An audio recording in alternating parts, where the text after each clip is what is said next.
உலகெங்கிலும் இருந்து இந்த நிகழ்வை பார்த்து கொண்டிருக்கின்ற சன் தொலைக்காட்சி நேயர்களுக்கு அன்பின் வணக்கம்.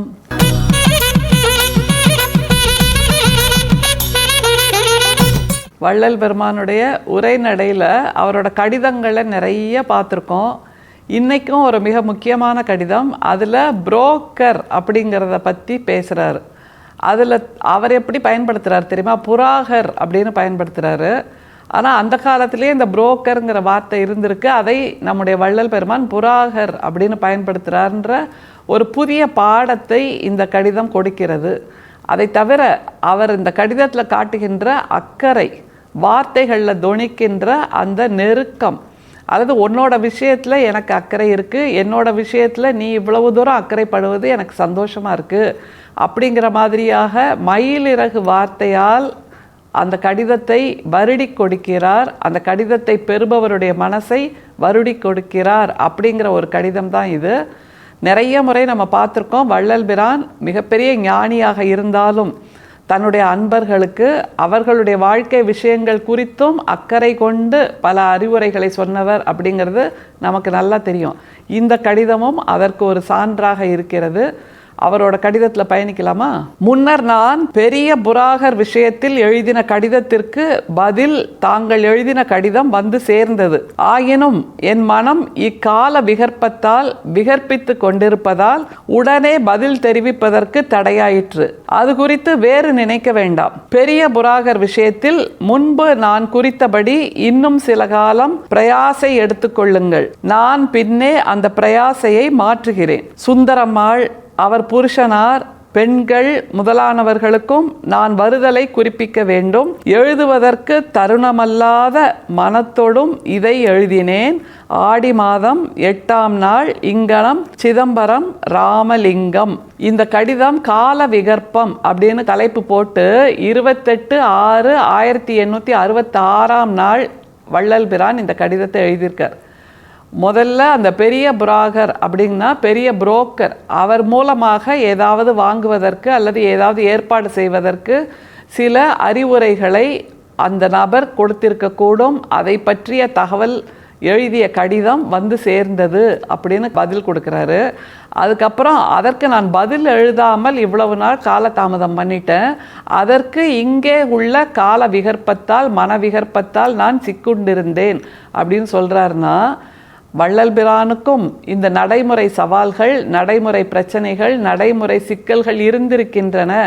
அதை அவர் மிக மென்மையாக கையாண்டிருக்கிறார்ங்கிறதுக்கான சாட்சி தான் இன்றைய கடிதம். திரும்ப பார்க்கலாமா அவரோட வார்த்தைகளை?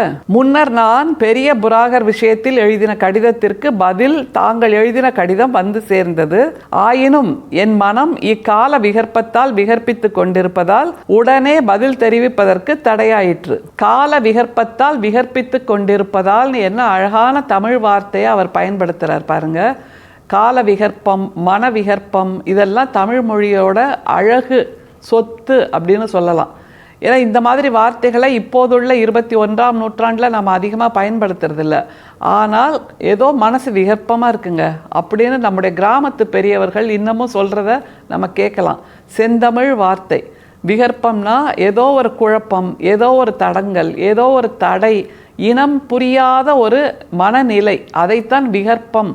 விகல்பமாக இருக்குது, விகல்பமாக பார்க்காத, விகல்பமாக பேசாத அப்படின்னுலாம் சொல்லுவாங்க கிராமத்து மக்கள்.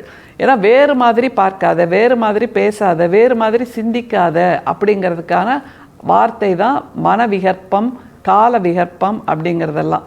அப்படியாக நம்முடைய வள்ளல் பிரானுடைய மனசும் அப்படி ஒரு சிக்கலில், ஒரு சுழலில் சிக்கிட்டு இருந்தது. அதனால் நீங்கள் பெரிய புரோக்கர் பற்றி கடிதம் எழுதினீங்க, ஆனால் அதுக்கு பதில் எழுதுவதற்கு நான் தயாராக இல்லை, அதனால தான் இந்த தாமதம் அப்படிங்கிறாரு. கூடுதலாக ஒரு காரணத்தை வேற சொல்கிறாரு பாருங்க.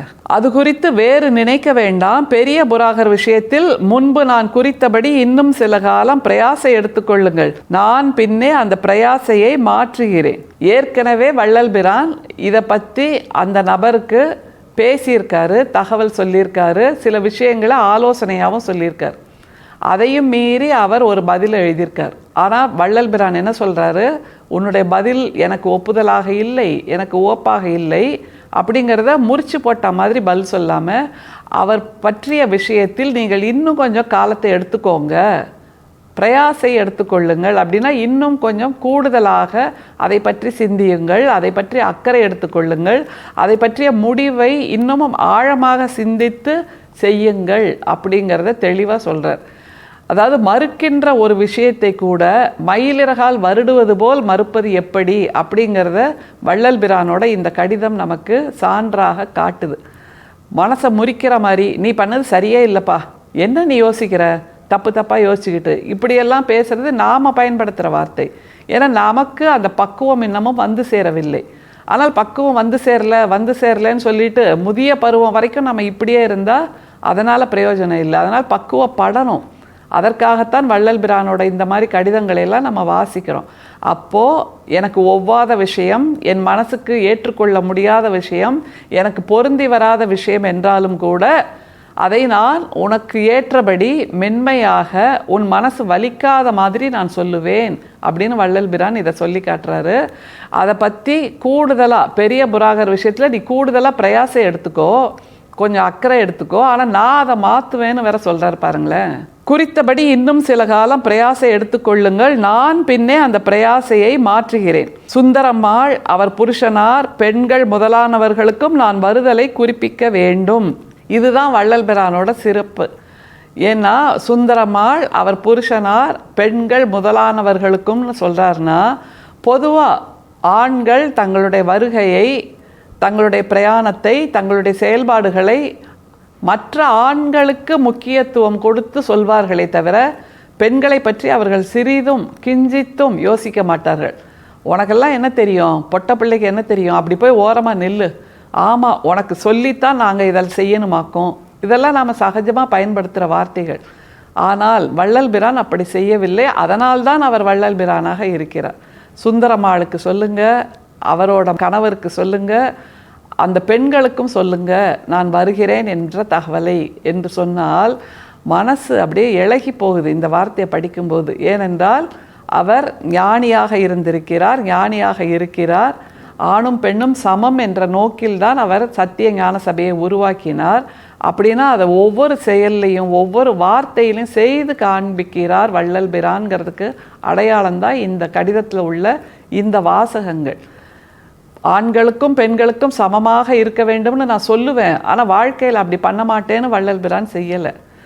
அந்த சுந்தரம்மாள், அவருடைய கணவர், அந்த பெண்கள் எல்லோரையும் குறிப்பிட்டு அவர்களுக்கும் என்னுடைய வருகையை சொல்லுங்கள் என்றால் எவ்வளவு முக்கியத்துவத்தை கொடுக்கிறார் பெண்களுக்கு, சமமாக நினைக்கிறார் பெண்களை பற்றிங்கிறத நம்மால் இந்த கடிதத்திலேருந்து புரிஞ்சுக்க முடியுது. எப்படி நிறைவு செய்கிறார் பாருங்க. எழுதுவதற்கு தருணமல்லாத மனத்தோடும் இதை எழுதினேன். இதுதான் ரொம்ப முக்கியமான வார்த்தை. ஏன்னா ஏதோ ஒரு விகற்பத்தால் நான் சிக்குண்டிருக்கிறேன்னு ஆரம்பத்திலே சொல்லிட்டாரு. அதனால் விளக்கமாக கடிதம் எழுத முடியாத மனசு தான் இப்போ இருக்குது, சிக்கலாக இருக்குது, அலைபாஞ்சிட்ருக்கு. ஆனாலும் இந்த கடிதத்தை உங்களுக்கு எழுதுகிறேன் என்றால் அந்த கடிதம் வரவில்லையே என்று எதிர்பக்கத்தில் இருப்பவர் ஏங்கி கொண்டிருப்பார், வருந்தி கொண்டிருப்பார், எதிர்பார்த்து கொண்டிருப்பார். அந்த வருத்தத்தை போக்குவதற்காக நான் சிறிய கடிதமானாலும் இதை அனுப்புகிறேன் என்று சொல்கிறார் என்றால் இதுதான் இரக்கம், ஜீவகாருண்யம், கருணை, அன்பு, பேரன்பு என்பதன் வேறு வடிவம் என்பதை வள்ளல் பிரான் நமக்கு உணர்த்துகிறார் இந்த கடிதத்தின் மூலமாக. நம்முடைய வார்த்தைகள் கிடைக்க வேண்டும், நம்முடைய சிந்தனைகள் கிடைக்க வேண்டும், நம்முடைய எண்ணங்கள் கிடைக்க வேண்டும் என்று காத்து கொண்டிருப்பவர்க்கு அதை சரியான நேரத்தில் தெரிவிப்பதும் ஒரு ஜீவகாருண்யம்தான் என்பதை கடிதம் மூலமாக நமக்கு வள்ளல் பிரான் நிரூபித்து காட்டியிருக்கிறார். அருட்பெரும் சோதி, அருட்பெரும் சோதி, தனிப்பெரும் கருணை, அருட்பெரும் சோதி. மீண்டும் சந்திப்போம். நன்றி, வணக்கம்.